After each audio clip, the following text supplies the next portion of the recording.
asalaamaaleykum mbokk internetu Richard Toll 7 TV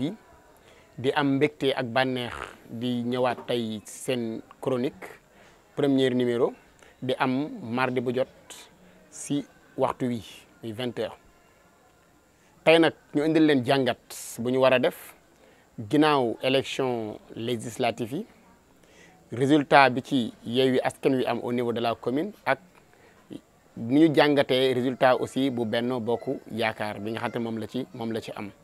buñ ci jógee dinañ wax tamit ci taxawaayu compagnie sucrière avec métiers yu bees yi nga xamante ni ISEP moom lay produire ñu xool CSS ban taxawaay la ci am yan opportunité la mën am pour commune de Richard Toll donc si cadre boobu la ñuy waxtaanee tey si suñu chronique ñu ñëw comme niñ ko waxee si njëlbeen gi ñuy waxtaan si résultat Benno Bokk Yaakaar yi nga xamante ni moom la am si élection yi passé ñu am constat bu yaatu buñ si def ñu gis ni élection yi passé Benno Bokk Yaakaar présenté nañu ay candidats am présenté nañu ay programme am ñu gis ni zone Waalo comme ni ñu ko doon waxee d'habitude ñuy zone commune de Richard Toll Benno Bokk Yaakaar mosu ko ñàkk dafa daan gagné bureau yëpp du sax perte benn bureau ñu constaté ni élection yi nii perte na ay quartier lëm yoo xamante ni dafa perte bureau yëpp lu waral loolu ndax ñoom seen taxawaay la ak ban taxawaay la ñu am ci commune de Richard Toll ba nga xam ne population bi li mu wane mooy am na benn mer bu leen population bi jàppal am na benn frustration boo xam ne am na ci Richard Toll te loolu li ko waral mooy homme politique yi fi nekk farre ci nguur gi defuñu seen liggéey ñu commencé ko ci première muy suñu maire bi nga xam ne moom la ñu am muy monsieur Mame Diop maire bi depuis biñ ko falee depuis élection locale yi ba léegi gisuñu lenn lu mu jëmal ci commune de Richard Toll population bi dofuñu dañ yor seen bët di xool tey nag ñooñu ñoo wane seen kaddu ak seen payte loolu ñu wane nag mooy avertissement la ci nguur gi fi ne avertissement la ci homme politique yi fi ne wan nañ leen ni liñ doon xaar ci ñoom gisuñu ko wan nañ leen ni seen taxaw bi ñoo am taxaw si jeunesse bi wàllum économie wàllum sport yëpp gisuñu dara lépp ay naxe la te nag dépasse nañu fu politique nekkee naxe mbaay kon nag monsieur le maire chers responsables ressaisissez-vous ngeen xam ni ñun ñoo leen fi teg tey dañ ngeen ay député assemblée nekkal leen ñu fa mais bu leen fa nekkal seen bopp ñu jóge foofu waaxu dëggu ci résultat Yewwi Askan Wi ñu gis ni dañu def percée bu extraordinaire Yewwi Askan Wi lors des élections locales mën nañ ni amuñu dara commune de Richard Toll ñoo ñëw 3e mais ñu gis ne élection yi quartier bi mel na quartier Ndiangué 5 bureaux de vote ñu raafale les 5 bureaux avec des écarts énormes ñu gis xuma ñu ñëw ñu raafale bureau yëpp ñu gis Richard Toll Escale ñu raafale bureau yëpp kon loolu mën nañ ni boo constaté nag li ngay remarqué ci quartier yooyu ce sont les quartiers historiques de Richard Toll ñu bàyyi ci xel mooy li ñuy wax Richard Toll waaye am na lu ñu wan njiit yi les quartiers là voté wuñu rek en fonction wu mbokk voté wuñu en fonction de xeet dañu voté en fonction wu li ñu gis ak li ñu doon xaar ci maire bi ñu constaté ni maire bi même bi mu ñëwee njàngi gis nañ fa ay quelques huées lu ko waral war na toog def jàngat parce que homme politique ce rôle mooy nga toog jàngat ci résultats yi bul jàpp ne tu as gagné le département wala tu as gagné la commune mais avec quel écart ku ñu doon wax ni tu as 50% des voix nga nem ba nga naan j'ai 40% des voix y a problème donc Yewwi Askan Wi seen liggéey seen politique seen campagne de communication gis nañ ni ça a payé lan ngeen si war a jàngat yéen opposition mooy que ni population bi kenn moomu leen ku leen fi nekkal ñu nekkal la fi ku leen fi nekkalul duñ la fi nekkal am na lu ngeen leen dikk am na lu ñu yaakaar ci yéen moom moo tax ñu sànni leen seen ay carte ba ngeen mën a gagné quartier mel ne quartier Ndiangué Richard Toll Escale ak xuma ak quelques bureaux à Thiabax ñu gis ni campement sax écart bi dafa resserré wu te loolu li ko expliqué du dara mooy lu dul y a une candidate qui était là-bas c'était Mariama Diamanka di doomu campement dëkk campement dafa def liggéey bu am solo tax waa campement tamit dem nañu ba nga xamante ni xam nañ ni seen doom tey buñ ko yóbboo si peccum ndaw réew mu mën na am lu leen fa représenté ñu wan ne seen bopp mu fekk fa des ténors comme ay Abouli des ténors politiques ñu naan leen ay différence de 7 voix donc y a problème kon cela veut dire que le régime est en régression et l'opposition est en pleine ascendance donc opposition mi ngi yéeg ñii ñi ngi wàcc te nag ñu wax leen benn affaire ci résultat dama bëgg pouvoir xam ni résultat opposition day yéeg toujours pouvoir day wàcc li ñuy wax opposition bëri ko ci mbartal lay nekk boo ko tegee boo poussé day dem boo poussul day dem lii mooy lan les Sénégalais ne veulent pas de troisième mandat et les Richard Toll ne veulent pas de troisième mandat et ils attendent autre chose de leurs politiciens que li fi nekk nii parce que li fi nekk nii meublage rek la defuñu fi dara lu concret ñun ñëpp fi lañ dëkk dañuy gis donc loolu nag la ñu bëgg ñu yaay ñu xam bu baax a baax ni Richard Toll waaye voté wuñu en fonction de quelque chose mais li ñu bëgg ñoom moom mooy ku leen fi nekkal kon nag de grâce à partir de cette date prenez acte ngeen nekkal population bi ngeen bàyyi seen politique politicienne bi ngeen nekkee politique du maye xaalis politique du créer ay GIE quelque part pour xool lu ngeen def politique moom mooy li fi nekk problème inondation problème assainissement yooyu ngeen xool nu ngeen ci taxawee ba nga xam ne population dinañ ci gis seen bopp buñ fa jógee ñu taxaw seetlu taxawaayu politiciens Richard Toll yi lan mooy seen taxawaay kenn du leen gis ci terrain surtout opposition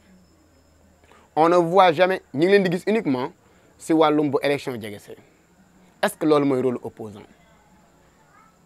tey lu doxul si Richard Toll bu ko chroniqueurs yi comme ñun génnewul yéen du ngeen ci wax ngeen di xaar benn émission télé wala ngeen di xaar benn émission rajo déedéet da ngeen war a wane ni yéen Richard Toll doxul ñu leen di gis ngeen di def seen ay live bu la neex seen ay page seen ay écriture seen contribution ñu koy gis seen ay page ngeen koy wane mais gisuñu dara lu ñuy gis mooy élection locale jot na dama bëgg nekk maire ku nekk génne say oto dawal say caravane yuuxu yëngal élection législative jot na sama parti délégué na ma nga ñëw yuuxu yëngal non non loolu ce n'est pas ça lu ñu xaar ci yéen ñun lu ñuy xaar mooy li nga xamante ni am ngeen fa accès te ñun am ñu fa accès muy si wàllum budget bi si wàllum information yi war a jóge biir mairie